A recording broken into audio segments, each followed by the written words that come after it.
Welcome to problem free learning centre. प्रस्तुत video के माध्यम से हम अष्टम वर्ग के तृतीय पाठ अस्माकं देशः का अध्ययन करेंगे। तो शुरू करते हैं आज का यह वीडियो। हमारा देश भारत अपनी सभ्यता और संस्कृति के कारण एक ओर संसार में अपनी प्राचीनता का गौरव धारण करता है, तो दूसरी ओर अत्याधुनिक विकसित देशों के साथ चलते हुए अपने आधुनिक गौरव से भी संपन्न है। किसी समय इस देश की सीमाएं पूर्व पश्चिम में बहुत बड़े क्षेत्र को व्याप्त करती थी, मतलब बहुत बड़े क्षेत्रों में फैली थी।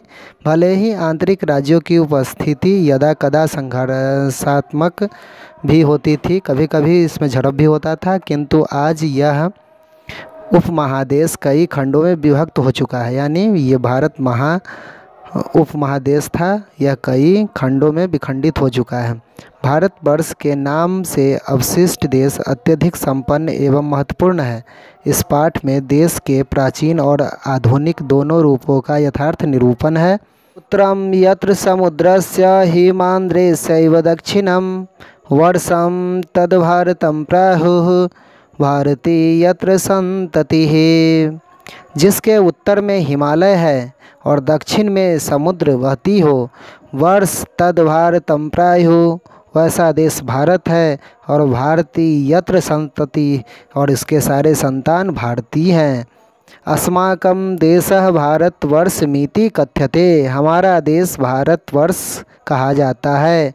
प्राचीन कालात् अस्य देशस्य प्राकृतिकी समृद्धि, साहित्यिकं योगदानं, सांस्कृतिकं वैभवं च आश्चर्यकरानि बभूव।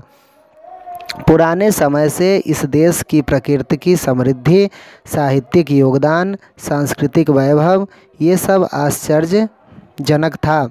अत्रैव वेदानाम आविर्भावः सप्त सिंधु प्रदेशे जाता है, यहाँ वेदों का आविर्भाव सप्त सिंधु प्रदेश। यत्र भौतिकम आध्यात्मिकम च चिंतनम अद्भुतम आसीत, यहाँ की भौतिक आध्यात्मिक जो चिंतन है वह अद्भुत थी। उत्तर भारते महाकाव्यानां पुराणानां शास्त्राणां च व्यापकता दक्षिण देश भागमपि स्वप्रकाशे आनयत। उत्तर भारत में महाकाव्यों और पुराणों का तथा शास्त्रों का व्यापकता दक्षिण देश के भाग में भी स्वप्रकाश में आया।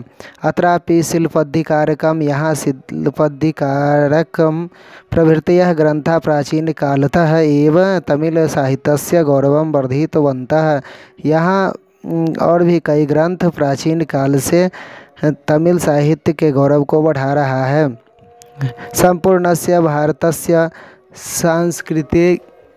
सांस्कृतिके एकत्वे पुराणानां योगदानम अविस्मरणीयम, संपूर्ण भारत में संस्कृत के एकत्व पुराण के योगदान को अविस्मरणीय मतलब नहीं भूलने लायक है। इदानीं भारतस्य जने जने धर्मस्थलानां तीर्थस्थलानां यो भी निवेशः दृश्यन्ते सह नूनं पुराण साहित्यकृतम्।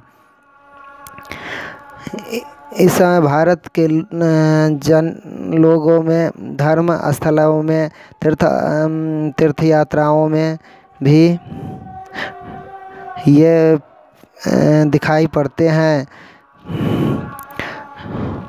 दक्षिणस्य निवासी बद्री केदार यात्रां करोति, दक्षिण के निवासी बद्री केदार की यात्रा करते। उत्तरस्य निवासी रामेश्वरम कन्याकुमारी तीर्थम च गन्तुमिच्छति, उत्तर के निवासी कन्याकुमारी और रामेश्वर की यात्रा करते। एवमेव द्वारिका कामाख्यादिषु स्थलेषु गच्छन्ति तीर्थयात्रिका, और भी द्वारिका तथा कामाख्या इत्यादि स्थलों पर भी तीर्थयात्रिका जाते हैं। अस्य देशस्य नद्यः पुण्यतोया मन्यते, इस देश की नदी पुण्य मानी जाती है।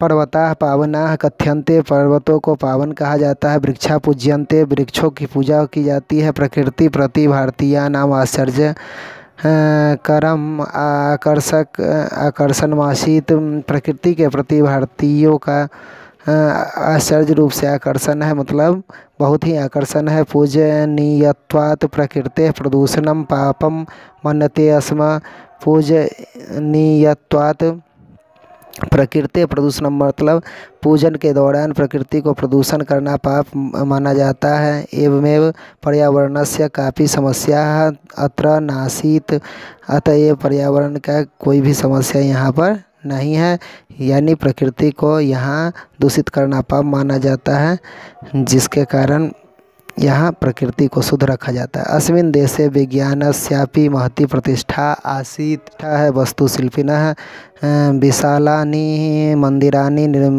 निर्मान्ति स्म। वास्तुशिल्पी जो है सो विशाल मंदिरों का निर्माण किए हैं। भवनानि भव्यानि क्रियन्ते स्म, और भव्य भवन का भी निर्माण किया। आकाशपिंडानि ज्योतिर्विदभिः अधीयन्ते स्म। आकाशपिंडों का भी ज्योतिर्विद है वो अध्ययन करते हैं। अत्र चिकित्सा शास्त्रमपि प्रगतिशीलम, यहाँ का चिकित्सा शास्त्र भी बहुत ही प्रगतिशील है। गणित शास्त्रे शून्यस्य कल्पना भारतेन कृता येन दशमलव गणना प्रारभत। गणित शास्त्र में शून्य की कल्पना भी भारत ने किया और दशमलव का भी ज्ञान भारत ने ही प्रारंभ किया। अन्य देशेष्वपि गता, और अन्य देशों में यहीं से वह गया। भारतस्य प्राचीन गौरवं मध्यकाले किंचित तिरोहितं पराधीनतया, किंतु सम्प्रति शिक्षिताः सन्तः जनाः आधुनिके विज्ञानेपि प्रतिभा दर्शयन्ति। भारतस्य प्राचीन गौरवं मध्यकाले किंचित तिरोहितं, मध्यकाल में इसके प्राचीन गौरव को तिरोहित किया गया, यानी इसे मिटाने का उपाय किया गया। पराधीनता है किंतु मतलब दूसरों की अधीनता के दौरान, किंतु संप्रति शिक्षिता संतः, लेकिन अभी इस समय शिक्षित लोग जना आधुनिक विज्ञानोपि प्रतिभा दर्शयन्ति, हम अभी विज्ञान के क्षेत्र में प्रतिभा को दिखा रहे हैं। सीवी रमन, जगदीश चंद्र बसु, मेघनाथ साहा, होमी जहांगीर भाभा, विक्रम साराभाई प्रभृतयः। सीवी रमन, जगदीश चंद्र बसु, मेघनाथ साहा, होमी जहांगीर भाभा, विक्रम साराभाई और इत्यादि वैज्ञानिकाः आधुनिक भारतस्य गौरववर्धका। ये सभी वैज्ञानिक आधुनिक भारत के गौरवों को बढ़ाए हैं। एवं महात्मा गांधी सदृश कर्मवीर, महात्मा गांधी के जैसा सदृश कर्मवीर हुए हैं। रविंद्रनाथ ठाकुर सदृश साहित्यकार है, रविंद्रनाथ ठाकुर जैसे साहित्यकार। अरविंद सदृश दार्शनिक, अरविंद घोष के जैसे दार्शनिक हुए। राधा कृष्णन सदृश शिक्षिका, राधा कृष्णन के जैसे शिक्षक। राजेंद्र प्रसाद सदृश स्थिति प्रज्ञा इत्यादि, राजेंद्र प्रसाद के जैसे स्थिति प्रज्ञ इत्यादि वर्तमान भारतस्य गौरव रूपा नेताराः सन्ति।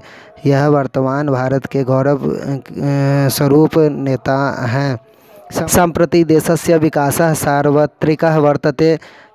इस समय देश के विकास सभी क्षेत्रों में हो रहा है, सभी जगहों पर हो रहा है। कृषि क्षेत्र नवीना प्रयोग, कृषि क्षेत्र में नवीन प्रयोग हो रहे हैं। संचार साधनानि उत्कृष्टानि, संचार साधन उत्कृष्ट हैं। अंतरिक्ष क्षेत्रे भी विशिष्टम योगदानम, अंतरिक्ष के क्षेत्र में विशिष्ट योगदान है। स्वास्थ्यम प्रति जनजागरणम, स्वास्थ्य के प्रति जनजागरण है। चिकित्सा सुविधानाम वृद्धि, चिकित्सा सुविधाओं का भी वृद्धि हो रहा है। सर्व शिक्षा अभियान इत्यादि न उल्लेखनीयानि सन्ति, सर्व शिक्षा अभियान इत्यादि उल्लेखनीय हैं। सर्वथापि देशः संसारस्य अग्रगण्येषु गणनीयो वर्तते।